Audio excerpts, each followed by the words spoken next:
Assalamu alaikum everyone. Meher Asad, Principal BMC with you. Azadi basically for me is the freedom to exercise my rights and to exercise the respect from the people around me. But one thing that I have now understood and I want my students to understand also is that remember, it's not just you, there are other people around you also, especially the minorities, the transgenders and the differently abled people. They all also have certain rights and they all are also looking forward to celebrating the Azadi with the same spirit that we are celebrating. So I have decided this year I am going to celebrate Azadi by respecting the white in our flag. Thank you.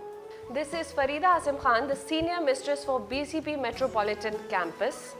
I believe that we are blessed to be acquainted with the powerful and inspiring word Azadi. I wish a happy Independence Day to everyone.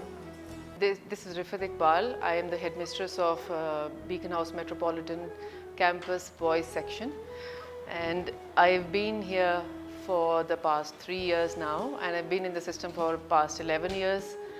Azadi, for me, Freedom, Independence Day, it means it is of great importance to me because I've developed this love of Azadi once I came here and stepped into Pakistan and started living over here.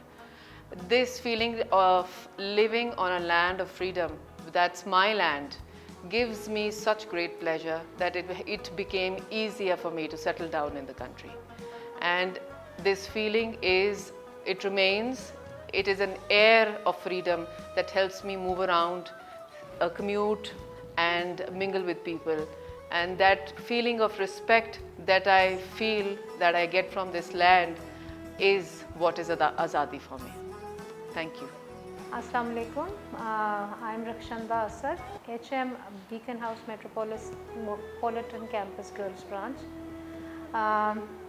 For me, freedom and 14th August means the ability to exercise my rights, to be able to do what I want to do without being judged.